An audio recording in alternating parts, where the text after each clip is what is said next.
কলম্বিয়াকে পরাজিত করে এবারের কোপা আমেরিকার চ্যাম্পিয়ন আর্জেন্টিনা। দর্শক, ইন্টার মিয়ামির হার্ড রক স্টেডিয়ামে আজ বাংলাদেশ সময় ভোর 6টায় কোপা আমেরিকার ফাইনালে মাঠে নেমেছিল আর্জেন্টিনা এবং কলম্বিয়া। ম্যাচটিতে যেন আর্জেন্টিনার কাছে পাত্তাই পেল না কলম্বিয়া। দর্শক, প্রথম থেকে যদিও কলম্বিয়া খুব শক্তিশালী হয়েই খেলছিল। দর্শক, ম্যাচটি প্রথম থেকে চলছিল হাড্ডাহাড্ডি লড়াইয়ের মধ্য দিয়ে। একের পর এক আক্রমণের পর আক্রমণ করে যাচ্ছিল দুই দল। প্রথমার্ধে আর্জেন্টিনাকে ভয়ে ফেলে দিয়েছিল কলম্বিয়া। একের পর এক দুর্দান্ত আক্রমণের মধ্য দিয়ে আর্জেন্টিনার ডিফেন্স লাইন ভাঙছিল কলম্বিয়া। কিন্তু আর্জেন্টিনার ডিফেন্সে আছে ক্রিস্টিয়ান রোমেরো এবং লিসান্দ্রো মার্টিনেজ, গোলকিপার আছে এমি মার্টিনেজ। তাদের কৃতিত্বে গোল খাওয়া থেকে বেঁচে চায় আলবিসেলেস্তারা। প্রথমার্ধ শেষ হয় 0-0 গোলের ব্যবধানে। দ্বিতীয়ার্ধেও গোল পায়নি আর্জেন্টিনা।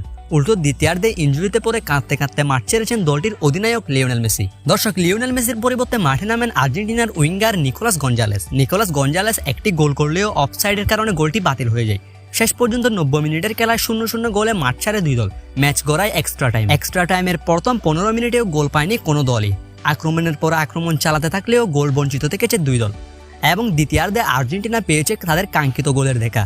দর্শক, জিওভানি লো সেলসোর অসাধারণ অ্যাসিস্ট থেকে মারাত্মক গোল করে আর্জেন্টিনাকে এগিয়ে নেন আর্জেন্টিনার অন্যতম সেরা স্ট্রাইকার লাউতারো মার্টিনেজের দারুণ গোলে এগিয়ে যায় আর্জেন্টিনার দ্বিতীয়ার্ধে। এরপর ম্যাচের বাকি ছিল আর মাত্র 13 মিনিট লিড ধরে রেখে দুর্দান্ত জয় নিশ্চিত করে আর্জেন্টিনা।